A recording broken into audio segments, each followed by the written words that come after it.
నమస్తే నేలతల్లి ప్రత్యేక కార్యక్రమానికి స్వాగతం. ఒక సీజన్ ముగుస్తూనే మరో సీజన్ వస్తూనే ఉంటుంది. రబీ ముగిసింది, రైతులు ఖరీఫ్ సీజన్ కు సిద్ధమవుతున్నారు. అయితే ఈసారి ఎక్కువ మంది రైతులు ప్రకృతి వ్యవసాయంలోకి వచ్చేందుకు సిద్ధంగా ఉన్నట్లుగా తెలుస్తోంది. ముఖ్యంగా యువ రైతులు ఈ వ్యవసాయంపై ఎక్కువగా ఆసక్తి కనబరుస్తున్నారు. కొత్తగా ప్రకృతి వ్యవసాయం చేసేవారు ఎలాంటి పద్ధతులను అనుసరించాలి, ఏ విధంగా మొదలు పెట్టాలి అనే అంశాలపై ఇవాల్టి నేలతల్లిలో చర్చిద్దాం. ఈ అంశంపై రైతులకు అవగాహన కల్పించడానికి దీనిపై పెద్ద స్థాయిలో ఉద్యమం చేస్తున్న విజయరామ్ గారు మనతో ప్రస్తుతం మన స్టూడియోలో ఉన్నారు. ప్రకృతి వ్యవసాయం అసలు ఎలా మొదలు పెట్టాలి, ఇందులో ఎలాంటి అంశాలు ముడిపడి ఉంటాయి వంటి సమాచారం మీరు కూడా తెలుసుకోవాలనుకుంటే గనక స్క్రీన్ మీద నెంబర్స్ కనబడుతున్నాయి. ఆ నెంబర్స్ కి కాల్ చేయండి. విజయరామ్ గారు మీకు చక్కటి సలహాలు అందిస్తారు. నమస్తే అండి విజయరామ్ గారు. మిమ్మల్ని తెలుగువారి ప్రకృతి వ్యవసాయ మహానుభావుడు అనాలేమో అండి. అంటే పాలేకర్ గారు ఎలా అయితే ఉద్యమం చేస్తూ దేశవ్యాప్తంగా ఒక చేసుకొచ్చారో, తెలుగు రాష్ట్రాల్లో కూడా మీరు ఇప్పుడు ఒక సంచలనంగా హెచ్ఎంటీ త్రూగా మనం ప్రకృతి వ్యవసాయం మీద ఎంతో అవగాహన కల్పిస్తూ ఉన్నారు. అయితే విజయరామ్ గారు, ముందుగా కొత్తగా ప్రకృతి వ్యవసాయం చేయాలి అనుకుంటారు. మరి ఒక నెల రోజుల్లో వర్షాలు కూడా పడే అవకాశాలు ఉంటాయి. వర్షాలు రాగానే ఇంకా ఖరీఫ్కి రైతులు కూడా సిద్ధమైపోయే పరిస్థితులు ఉంటుంది. మరి అంటే ప్రకృతి వ్యవసాయం చేయాలి అనుకున్న వాళ్ళకి ఇప్పటి నుంచే వాళ్ళు ఏం చేయాలండి? ఈ సంవత్సరం ప్రకృతి వ్యవసాయం మొదలు పెడుతున్న యువ రైతులకి అభినందనలు, ధన్యవాదాలు. ముఖ్యంగా ఈ వ్యవసాయ రంగంలోకి రావటం చాలా ఆనందం. వ్యవసాయ రంగం అనుభవం లేని వాళ్ళు దీంట్లోకి రావటం మరీ ఆనందం. దీనికి చేయకూడని పనులు ఒక 2-3 చెప్తాను, చేయవలసిన పనులు చెప్తాను. ఈ ప్రకృతి వ్యవసాయంలో ఎక్కడా కూడా వేస్ట్ డీకంపోజర్ అనేది వాడకూడదు. తర్వాత మీ వ్యక్తిగత జీవితాల్లో పాలిథిన్ కవర్ కూడా మానేయటం అనేది చాలా మంచి పని. భూమి తాపాన్ని పెంచుతుంది, జీవ వైవిధ్యాన్ని విధ్వంసం చేస్తుంది. స్వల్ప ప్రయోజనాలకు పని ఏది చేయకుండా దీర్ఘకాలికంగా మన భూమిని కాపాడుకుందాం అనుకునే వాళ్ళందరూ కూడా పాలిథిన్ వాడకుండా చేతి సంచితో మన జీవనం కొనసాగించాలి ఈ రోజు నుంచి. అలాగే 10-20% ఖచ్చితంగా చెరువు తవ్వుకోవటం అనేది ఈ ప్రకృతి వ్యవసాయ రైతులకి నేను ఇచ్చే సూచనలు. అలాగే దేశవాళీ ఆవుని తెచ్చుకొని చెరువు తవ్వుకుని ఈ ప్రకృతి వ్యవసాయం మొదలు పెట్టాలి. ఎక్కడా కూడా వేస్ట్ డీకంపోజర్ అనేది వాడకూడదు. ఓకే అండి. అంటే తెలుగు రాష్ట్రాల్లో ప్రతి ఏటా కూడా ఈ ప్రకృతి వ్యవసాయం మీద పెరుగుతూ వస్తుంది పర్సంటేజ్ చేయాలి అనుకునే వాళ్ళ సంఖ్య. అంటే ఎంతవరకు పెరుగుతుందంటారు మీరు గతంలో చూసినప్పటికీ ఇప్పటికీ? చాలా మార్పు అయితే వచ్చిందండి. ఇది కూడా మీరు చేస్తున్న కార్యక్రమాల్లో చాలామంది యువ రైతులు వస్తున్నారు. ఇది జీవితం కాదు, మనం కోల్పోయాం చాలా అనేది ముఖ్యంగా చదువుకున్న వాళ్ళు, ఇతర రంగాల్లో స్థిరపడిన వాళ్ళు రియలైజ్ అయ్యి వాళ్ళ ఉద్యోగాలు రిజైన్ చేసుకుని ఈ ప్రకృతి వ్యవసాయం వైపు వస్తున్నారు. ఇది రోజు రోజుకి పెరుగుతుంది. ఇంత సంఖ్య అని చెప్పలేం, కానీ ఇప్పుడు వరకు 2 రాష్ట్రాల్లో 12,000 మంది చేస్తున్నారని ఒక అంచనా. ఇప్పటి వరకు మేము ఇచ్చిన విత్తనాలను చూస్తే కూడా ఒక విత్తనం రైతు గ్రామాన్ని నుంచి నగరానికి వచ్చి విత్తనం తీసుకువెళ్ళాడంటే చెయ్యాలని సంకల్పం ఉంటేనే రాగలుగుతాడు. ఆ రికార్డు మేము చూసుకున్న 12,000 మందికి మేము ఇప్పటివరకు విత్తనాలు ఇవ్వడం జరిగింది. ఇంకా రాని వాళ్ళ సంఖ్య కొంత ఉంటుంది.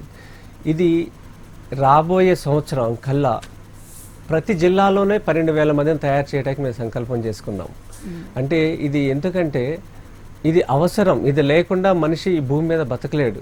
ఈ ప్రకృతి వ్యవసాయం అనేది ఇంకా ఏకైక మార్గం. ఈ భూతాపాన్ని తగ్గించాలన్నా, దేశాన్ని బాగు చేయాలన్నా, మన దేహాన్ని బాగు చేసుకోవాలన్నా శ్రీ సుభాష్ పాలేకర్ గారు చెప్పిన ఈ ప్రకృతి వ్యవసాయం ఒకటే ఏకైక మార్గం. ఇది ఇప్పుడు వరకు 2 రాష్ట్రాల్లో 12,000 మంది ఉన్నారు. జిల్లాకి 12,000 మందిని తయారు చేయాలనేది సంకల్పం చేసుకున్నాను. దీనికి ప్రకృతి ప్రేమికులు, ప్రకృతి వ్యవసాయం చేస్తాను అనుకున్న వాళ్ళు, పర్యావరణానికి నష్టపోతుంది, మనం భూమిని భూతాపాన్ని పెంచుతున్నామని బాధపడే వాళ్ళందరూ కూడా జిల్లాకి ఒక 12,000 మందిని తయారు చేసి ప్రతి రాజకీయ పార్టీ కూడా రేపు జరిగే ఎలక్షన్లో మేనిఫెస్టోలో ప్రకృతి వ్యవసాయానికి ప్రాముఖ్యత ఇవ్వాలని మేము కోరుకుంటున్నాం. అలా జరిగితేనే ఈ హాస్పిటల్ నిర్మాణం తగ్గుతీ, ఈ క్యాన్సర్ పేషెంట్లు, హార్ట్ అటాక్లు, ఈ షుగర్లు తగ్గడానికి మనం ఏకైక మార్గం ప్రకృతి వ్యవసాయం. దీన్ని అర్థం చేసుకుని ముందుకు తీసుకువెళ్ళాలి. మళ్ళీ పరిపూర్ణమైన ఆరోగ్యం చూడాలంటే ఈ ప్రకృతి వ్యవసాయమే సరైన మార్గం. ఓకే అండి. ముఖ్యంగా మీరు అన్నట్లుగా చాలా మంది యువ రైతులు ఇందులోకి వస్తున్నారు, ప్రకృతి వ్యవసాయం వైపు మొగ్గు చూపుతున్నారు అంటున్నారు కదా. అలాంటి వాళ్ళకి స్పెషల్గా మీరు ఇచ్చే సలహాలు ఏంటి? దీనికి ఖచ్చితంగా దేశవాళీ ఆవు ఒకటి తీసుకుని ఈ పని ప్రారంభించాలి. మొదటి సంవత్సరం ఈ వ్యవసాయ రంగంలోకి వస్తున్న వాళ్ళు అనుభవం లేదు, గ్రామాల్లో ఈ వ్యవసాయం మీద సరైన అభిప్రాయం అవగాహన లేకపోవటం వల్ల మొదటి సంవత్సరం పంట పండిస్తున్నప్పుడు 18 బస్తాలకు మించి మీరు ఎక్కువ ఊహించుకోవద్దు దిగుబడి విషయంలో. ఘనజీవామృతం అనేది ఎకరానికి అంటే బస్తా బరువు 72-74 కేజీలు ఉంటుంది. ఈ విధంగా మీకు మొదటి సంవత్సరం 18 బస్తాలకు మించి రాదు, ఎందుకంటే 60 ఏళ్ళు విధ్వంసం ఇది. దీన్ని మళ్ళీ పూర్వవైభవం తీసుకురావడానికి 2 సంవత్సరాల నుంచి 3 సంవత్సరాలు పట్టుద్ది. కానీ నష్టం అయితే పోడు, మొదటి సంవత్సరం కూడా నష్టపోడు, అధిక లాభాలు రాకపోవచ్చు. కానీ దీన్ని మళ్ళీ 2-3 సంవత్సరాల్లో మనం ఈ విధంగా మనం తీసుకుని 25 నుంచి 35 బస్తాలు తీసుకురావచ్చు. దీనికి ఘనజీవామృతం అనేది ఎకరానికి 100 కేజీలు పాలేకర్ గారు చెప్తారు. మీకు ఓపిక వ్యవస్థ అన్నీ ఉంటే మాత్రం ఎకరానికి 400 కేజీలు ఘనజీవామృతం తయారు చేసుకుని దుక్కి దున్నేటప్పుడు ఏ పంటకైనా సరే మీరు ఇది 100 కేజీల నుంచి 400 కేజీలు తయారు చేసుకుని నాటిన 15 రోజులు, విత్తనమైనా మొక్కైనా నాటిన 15 రోజుల నుంచి జీవామృతంతో మీరు సేద్యం మొదలు పెట్టండి. ఓకే అండి, కాలర్ లైన్లో ఉన్నారండి. రాజేంద్ర నగర్ నుంచి కాల్ చేశారు గోపాలం గారు. నమస్తే అండి గోపాలం గారు, మాట్లాడండి. నమస్కారం అయ్యా, చెప్పండి. నమస్తే. మేము ప్రకృతి వ్యవసాయం చేద్దాం అనుకుంటున్నామండి అయ్యా, కానీ ఒక చిన్న ధర్మ సందేహం అన్నమాట. చెప్పండి. మా నెలలో మామూలు ఎరువులు, రసాయనిక ఎరువులు ఏమో వాడాం రాగా. ఇప్పుడేమో మేము ప్రకృతి వ్యవసాయం పక్క షిఫ్ట్ కావాలంటే ముందర చేయవలసిన ప్రాథమికంగా ఏం చేయాలి అది మీరు చెప్తారేమో అని. ఇప్పుడు దేశం మొత్తం రసాయనాలతో నిండిపోయిన దేశమేనండి ఇది. నేను భూమి కొన్నప్పుడు కూడా రసాయనాలతో ఉన్న భూమి కొన్నాను. మొట్టమొదటిసారి మీరు చేయాల్సింది దేశవాళీ ఆవుని ఇంటికి తెచ్చుకోవాలి. ఇంటికి తెచ్చుకుని దాన్ని ఘనజీవామృతం తయారు చేసుకుని ఎకరానికి 100 నుంచి 400 కేజీలు భూమి మొత్తం జల్లి దుక్కి దున్ని నాట్లు పెట్టుకోవాలి. విత్తనమైనా నాట్లైనా సరే పెట్టుకుని మొదటిసారి మాత్రం ఘనజీవామృతంతో మన ప్రయాణం మొదలు పెట్టాలి. అది చాలా ఇంపార్టెంట్. ఓకే అండి. అలాగే గోపాలం గారు, మీరు యూట్యూబ్ లో కూడా చూడొచ్చు. మీరు విజయరామ్ గారు ఇచ్చే సలహాలన్నీ మీకు అందులో ఉంటాయి. మీరు ఇప్పటి నుంచే పాటించాలి అనుకుంటే యూట్యూబ్ కూడా మీరు ఫాలో అవ్వచ్చండి, హెచ్ఎంటీవీ నేలతల్లి కార్యక్రమాన్ని. అలాగే ఖరీఫ్ ప్రారంభంలో రైతులు అంతకుముందు పండించిన పంట వ్యర్థాలు ఏవైతే ఉన్నాయో అండి, వాటన్నింటినీ తగలబెట్టడం అనేది మంచి పద్ధతి కాదు అని మనకు సుభాష్ పాలేకర్ గారు చెప్తూ ఉంటారు. ఎందుకంటారు? ఇది సంపద అండి, ఇది బంగారంతో సమానం. ఇది గత పంట అవశేషాలు ఏవైతే ఉన్నాయో మళ్ళీ పంటకి అది ఒక బంగారం ఆభరణంతో సమానం అంటారు పాలేకర్ గారు. ఇది హ్యూమస్ నిర్మితం అవటానికి, జీవ వైవిధ్యాన్ని పెంపొందించడానికి ఇది చాలా ఉపయోగం. ఇలాంటి దాన్ని మనం రైతులు అవగాహన లోపం వల్ల గులాబీ రంగు పురుగు ఒకటి వస్తుందని, లేకపోతే దీనికి ఇంకా వేరే తెగుళ్ళు వస్తున్నాయి అని చెప్పి, బంగారు తీగ వస్తుందని చెప్పి దీన్ని తగలబెడుతున్నారు. అలా తగలబెడుతున్నది మన అదృష్టాన్ని మనం తగలబెట్టుకున్నట్టే అంటారు. ఇది గత పంట అవశేషాలన్నీ కూడా ఒక పక్కన భద్రపరుచుకుని దాని మీద మీరు జీవామృతం జల్లి దాన్ని పూర్తిగా ఆచ్ఛాదనంగా ఉపయోగించుకోవటం అనేది చాలా మంచిది. దీనివల్ల ఏంటంటే భూమిలో ఉన్న తేమని ఆపే గుణం దీంట్లో ఉంటుంది అనమాట. ఆ హ్యూమస్ని మనం నిర్మితం చేసుకుంటేనే అతి తక్కువ నీళ్ళతో మనం 10% నీళ్ళతో పంట ఎలా పండించవచ్చు అనే దానికి ఇది చాలా తోడ్పడుద్ది. దీన్ని ఎక్కడ కూడా ఏ రైతు కూడా తగలపెట్టమాకండి దయచేసి. ఓకే అండి. అంటే ఖరీఫ్ మొదలవుతుంది కాబట్టి ప్రకృతి వ్యవసాయంలో ఇప్పుడు ఏవేవైతే సమకూర్చుకోవాలంటారు? ఒకటి మీరు చెప్తున్నట్లుగా ముందుగా దేశవాళీ ఆవును తెచ్చుకుంటాం, ఖచ్చితంగా. దాంతో పాటుగా ఎలాంటివి సమకూర్చుకోవాలి అంటే మీరు మీ ప్రాంతాల్లో ఏ పంట మీద ఆధారపడుతున్నారో దాని మీద దేశవాళీ విత్తనం అనేది చాలా కీలకమైనది ఈ ప్రకృతి వ్యవసాయంలో. ఇంకా దీనికి సంబంధించినవి మీరు ఉద్యానవనం పెట్టుకోవాలన్నా లేకపోతే కూరగాయలు పెట్టుకోవాలన్నా ఇంకా అందుబాటులో ఈ దేశవాళీ విత్తనాలు ఉన్నాయి. వాటిని మీరు సేకరించి ఈ ప్రకృతి వ్యవసాయం చేయండి. అంతర పంటలతోనే మనం వ్యవసాయం మొదలు పెట్టాలి. ఇప్పుడు చాలామంది నిన్న వచ్చిన వాళ్ళలో ఎక్కువ మంది రైతుల్లో 5 లేయర్ మోడల్ చేస్తాకి ఆసక్తి చూపిస్తున్నారు. అది చాలా అవసరం. అది వీలైనంత వరకు ఉద్యాన పంటలు పెట్టుకున్న వాళ్ళందరూ కూడా 5 లేయర్ మోడల్ అప్లై చేయండి. దీన్ని ఇప్పుడు వరకు 2-3 జిల్లాల్లో ఇది చేస్తున్నారు. ఎల్లారెడ్డి అని సిద్దిపేటలో చేస్తున్నారు, అలాగే రవీందర్ అని కరీంనగర్లో చేస్తున్నారు. ఒక 2-3 సంవత్సరాల నుంచి వీళ్ళు 5 లేయర్ మోడల్ చేస్తున్నారు. అలా మనం ఈ 5 లేయర్ మోడల్ వల్ల ఏంటంటే ప్రతి నెల ఆ పంట భూమి నుంచి మనం ఆదాయం పొందవచ్చు. అదేంటండి 5 లేయర్ మోడల్. 5 లేయర్ అంటే ఇప్పుడు ఏంటంటే చాలా మంది దాని గురించి చర్చిద్దాం. విజయరామ్ గారు ఈ లోపుగా కాలర్ లైన్ లోనే ఉన్నారు. ఏలూరు నుంచి కాల్ చేశారు భాస్కర్ గారు. భాస్కర్ గారు మాట్లాడండి. నమస్తే సార్. నమస్కారం అండి, చెప్పండి. ఏలూరు దగ్గర అండి, అయ్యా. పల్లెటూరు. అయితే ఈ మధ్యన డీప్ కంపోజర్ నార్మల్ ఈటీవీలోనే మామూలుగా హెచ్ఎం టీవీలోనే చెప్పారండి. అవును, అది ఒక రైతు చెప్పాడండి.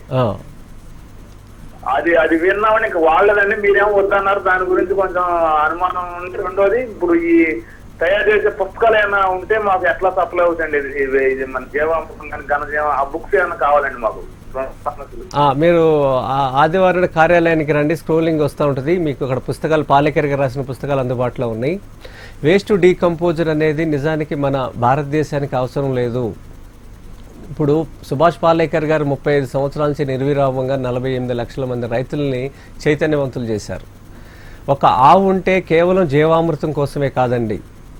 ఆవు ఉంటే ఉండటం వల్ల ఏంటంటే ఒక ఆధ్యాత్మిక చింతన వస్తుంది, ఒక ఆరోగ్యం ఇంటికి వస్తుంది, ఆనందం వస్తుంది, ఆర్థికంగా స్థిరంగా ఉంటాం. ఇప్పుడు వేస్ట్ డీకంపోజర్ అనేది 1 లీటర్ పాలు ఇవ్వగలుగుతుందా? ఒక దూడను ఇవ్వగలుగుతుందా? ఒక ఆధ్యాత్మిక చింతన ఇవ్వగలుగుతుందా?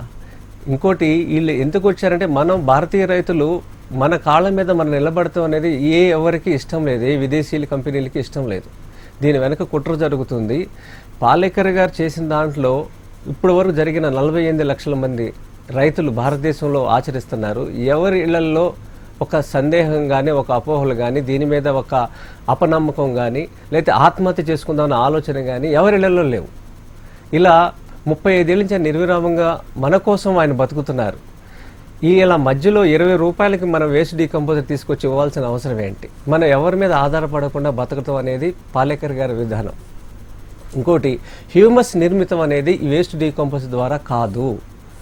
అది ఒక్క ఘనజీవామృతం ద్వారా, జీవామృతం ద్వారా హ్యూమస్ నిర్మితం ఉంది. హ్యూమస్ అనేది ఖచ్చితంగా భూమిలో ఉంటేనే, మీకు సేంద్రియ కర్బనం ఉంటేనే అతి తక్కువ నీళ్ళతో మనం సేద్యం చేయగలుగుతాము. కానీ అందుకని ఎవరి మీద ఆధారపడాల్సిన అవసరం లేదు. దయచేసి వేస్ట్ డీకంపోజర్ వాడే వాళ్ళందరూ, లేకపోతే దాన్ని ప్రచారం చేస్తున్న వాళ్ళందరూ కూడా ఊరికి అపకారం చేసేవాళ్ళు, ఊరికి ఉపకారం చేసేవాళ్ళు ప్రకృతి వ్యవసాయం పితామహులు శ్రీ సుభాష్ పాలేకర్ గారు. ఓకే అండి. అంటే వాళ్ళు పల్లెటూరు నుంచి కాల్ చేస్తున్నారు కాబట్టి మీరిచ్చే సూచనలు కానీ, లేదంటే పాలేకర్ గారు ఇచ్చిన సూచనలు కానీ బుక్స్ రూపంలో ఎక్కడ దొరుకుతాయండి? మా సేవ్ కార్యాలయంలో మీకు అందుబాటులో ఉన్నాయండి పాలేకర్ గారి పుస్తకాలు. యూట్యూబ్లో కూడా చాలా సమాచారం ఉంది ఇవాళ రేపు. ఇంకేమన్నా కావాలన్నా, విత్తనాలు కావాలన్నా మీకు సేవ్ కార్యాలయం హైదరాబాద్ కావచ్చు. ఓకే అండి. ప్రతి ఆదివారం 3 గంటల నుంచి 8 గంటల వరకు అందుబాటులో ఉంటాను. ఓకే అండి. హైదరాబాద్ లో మీరు తెప్పించుకోవచ్చు అండి. హైదరాబాద్ లో సేవ్ కార్యాలయం ఉంటుంది విజయరామ్ గారిది. అక్కడ నుంచి మీరు బుక్స్ కావాలంటే కనుక తీసుకోవచ్చు. విజయరామ్ గారు, అసలు రసాయన ఎరువులు వాడకపోతే దిగుబడులు వచ్చే పరిస్థితే ఉండదని చాలా మంది రైతులు అంటూ ఉంటారు. దీనికి మీరేం చెప్తారు? రసాయనాలు ఏ అడవిలో వాడుతున్నారు చెప్పండి? అడవి నుంచి ఆధారపడి మనం ఇప్పటికీ కొన్ని వస్తువులు భారతదేశంలో ఉన్న ఇన్ని కోట్ల జనాభా వినియోగించుకుంటున్నాం. 1 చింతపండు, 2 సీతాఫలం, 3 తాటికాయలు. వీటిలో ఎక్కడ రసాయనాలు వాడుతున్నారు? వాటిలో ఎక్కడ మనకి డిసీజులు కానీ, ఈ సంవత్సరం పంట లేదు కానీ ఉందా? భారతదేశంలో ఇన్ని కోట్ల జనాభాకి చింతపండు పండించే రైతు ఉన్నాడా? ఒకసారి ఆలోచించండి. చింతపండు ఎక్కడి నుంచి వస్తుంది? ఈ సంవత్సరం చింతపండు మార్కెట్లో లేదు. మనం రసాయనాల మీద పండించే ప్రతి పంట ఈ సంవత్సరం కొన్ని పంటల్లో ఈసారి పంట దిగుబడి లేదు అనే మాట వింటున్నాము. చింతపండు లేదనే మాట మనం ఇన్నాళ్ళు జీవితంలో విన్నామా చెప్పండి? దానికి ఎవరు ఎరువులు వాడారు? రసాయనం అనేది ఇది ఒక విషపూరితమైన కుట్రలో మనం 60 ఏళ్ళు ప్రయాణం చేశాము. నిజానికి భూమి అన్నపూర్ణేశ్వరి. ఇన్నాళ్ళు మనం విధ్వంసం చేసిన 60 ఏళ్ళు ఈ విష రసాయనాలతో కేవలం 3 నెలలు భూమిని పూర్వవైపుని తీసుకొస్తుంది. ఏ అవసరం లేదు. ఇప్పుడు తాటి చెట్టుకి ఎక్కడ మనం ఎరువులు వేసామండి? ప్రతి సంవత్సరం తాటికాయలు తింటున్నాం, మనం ముంజికాయలు తింటున్నాం. సీతాఫలాలు ఎక్కడి నుంచి వస్తున్నాయి? గిరిజనుల నుంచి వస్తున్నాయి మనకి. అలా అడవిల్లో వాళ్ళు ఎక్కడ దానికి ఒక రసాయనాలు కానీ, క్రిమిసంహారాలు కానీ ఏమీ వాడలేదు. దేంట్లో ఏమి లేదు, ఒక పుచ్చు లేదు రేట్లలో కూడా. ఇది ఒక్కసారి మీరు అందరూ ఆలోచించండి. ఈ భూమి మనకి అన్ని భగవంతుడు అన్ని ఏర్పాటు చేసిన తర్వాత మనిషిని సృష్టించాడు. ఇక్కడ మనం వేలు పెట్టి తయారు చేయాల్సిన వస్తువు ఈ భూమి మీద అసలు లేనే లేదు.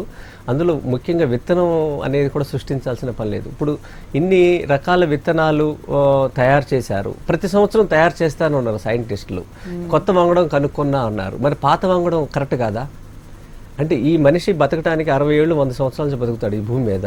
మరి ఇన్ని కనుక్కున్నారు కదా, మరి ప్రతి సంవత్సరం కొత్త వంగడాల వల్ల కొత్త రోగాలు వస్తున్నాయి, రోగ నిరోధక శక్తి తగ్గింది, ఇది అందరికీ తెలిసిన విషయమే. ఇన్ని హాస్పిటల్ నిర్మాణం జరిగింది. మరి రెసిస్టెన్స్ పవర్ పెరగాలంటే దేశవాళీ విత్తనం వాడాలి. దిగుబడి విషయం ఆలోచన చేయమాకండి. 18 బస్తాలు మినిమం మీకు వస్తుంది. ఎక్కువ దిగుబడి గురించి, అధిక దిగుబడి కావాలా, అధిక ఆరోగ్యం కావాలనేది మీరు ప్రతిరోజు అది ప్రశ్న మీరు రైతులుగా మీరు వేసుకోవాలి. మీకు మీ కుటుంబానికి ఏ రోజు హాస్పిటల్ మొహం చూడకుండా జీవించాలనే ఆలోచన మీ మనసులోకి రావాలి. అప్పుడు దిగుబడి విషయం మీరు ఎవరు ఆలోచించరు. హాస్పిటల్ దగ్గర మనం డాక్టర్ దగ్గరికి వెళ్ళినప్పుడు బార్గెన్ చేయం కదా, ఎందుకు అవుతుంది అనే దాంట్లో మనం ఏ టెస్ట్ రాసినా సరే మనం ఒక డాక్టర్ని అడగలేం. అవసరం రాకుండా ఉండాలంటే సూక్ష్మ పోషకాలు ఆ విత్తనంలోనే ఉన్నాయి, ఆ భూమిలోనే ఉన్నాయి. అలాంటి ఆహారం మనం తీసుకున్నప్పుడు దిగుబడి విషయం మనం ఆలోచించాల్సిన అవసరం రాదు. అలాగే కొనే వాళ్ళలో కూడా అవేర్నెస్ పెరిగింది కాబట్టి ప్రకృతి వ్యవసాయం నుంచి వచ్చే వాటిని ఎక్కువ ధరకైనా కొంటున్నారు. హాస్పిటల్ మొహం చూడకుండా ఇది తింటే చాలు. అవును. కాలర్ లైన్ లో ఉన్నారండి, నెల్లూరు నుంచి హరిప్రసాద్ గారు. నమస్తే అండి హరిప్రసాద్ గారు, మాట్లాడండి.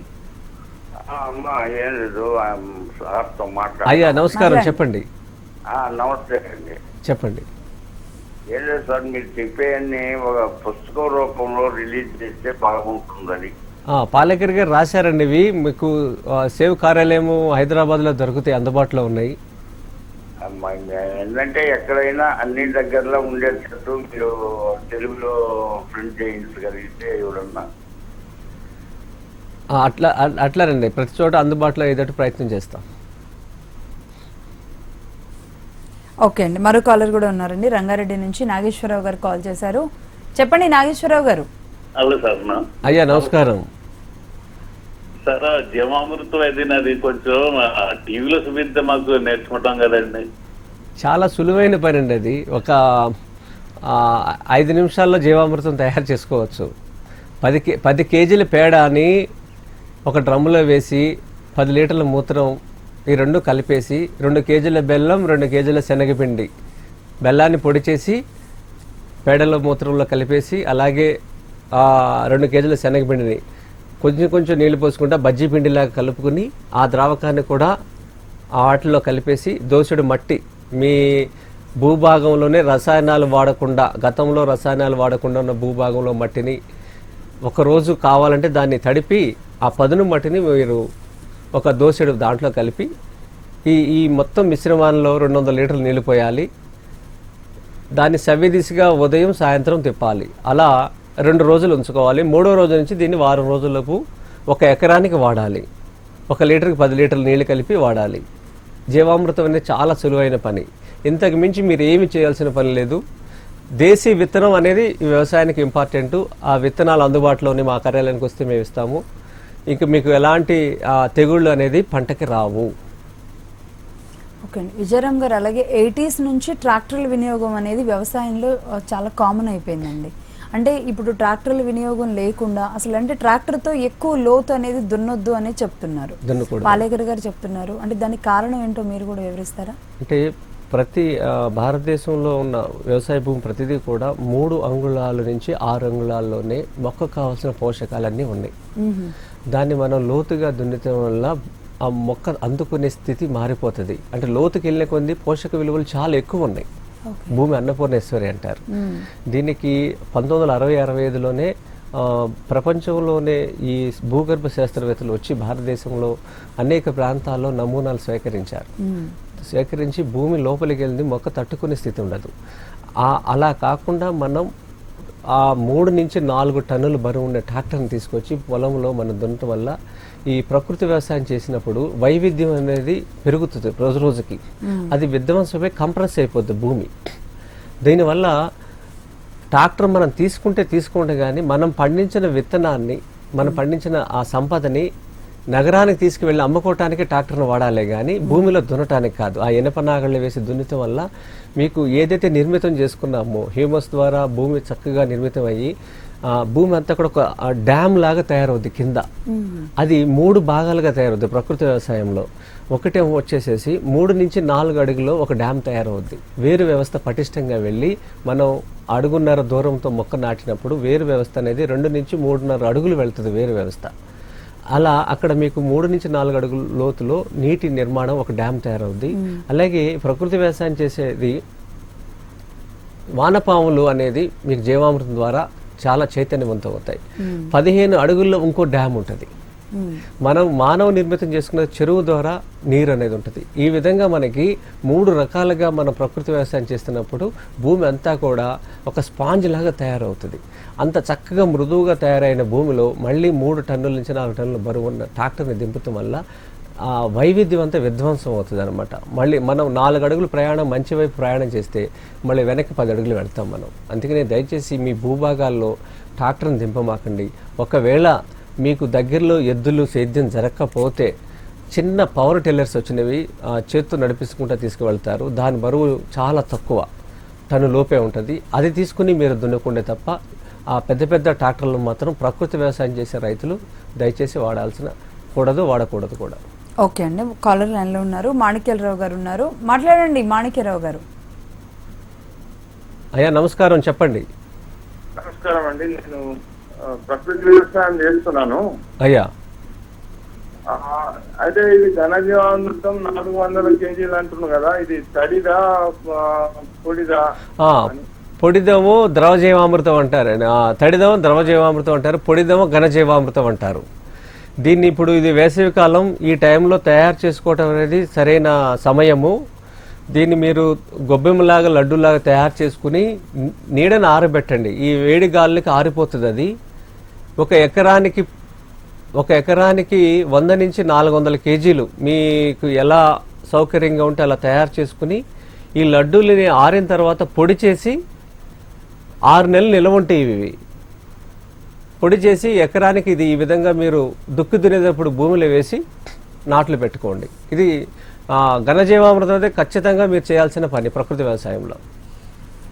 ఓకే అండి, అలాగే సాగు రంగం సంక్షోభంలో ఉందని ఇటు వ్యవసాయ నిపుణులు అంటున్నారు. రైతులు ప్రతి సీజన్లో ప్రతి పంటకి వాళ్ళు మొత్తుకుంటున్న పరిస్థితి ఉంది. అయితే రైతులంతా ప్రకృతి వ్యవసాయం వైపు ఒకవేళ వస్తే గనక ఈ సాగు సంక్షోభం నుంచి బయటపడే అవకాశాలు ఎంతవరకు ఉంటాయండి? ఖచ్చితంగా ఉందండి. 2 సంవత్సరాల్లో మళ్ళీ భూమిని పూర్వవైభవం తీసుకురావచ్చు. దీనికి వ్యవసాయ నిపుణులు కానీ ఏ చిన్న రైతుని అడిగినా చెప్తాడు భూమి నిస్సారం అయిపోయింది అనేది. మనం చేసుకున్న పాపమే. ప్రకృతి ఎప్పుడు కూడా కరెక్ట్గానే ఉంది. మనిషి వల్ల జరిగిన తప్పులు ఇవన్నీ. దీన్ని మనం ఒక్క పంట కాలంలోనే మార్పు ఖచ్చితంగా తీసుకురావచ్చు. 2 సంవత్సరాల్లో పూర్వవైభవం తీసుకురావచ్చు. అదేనండి, ఇప్పుడు పద్మశ్రీ పాలేకర్ గారు కోరుకోలేదు, దానికోసం పనిచేయలేదు.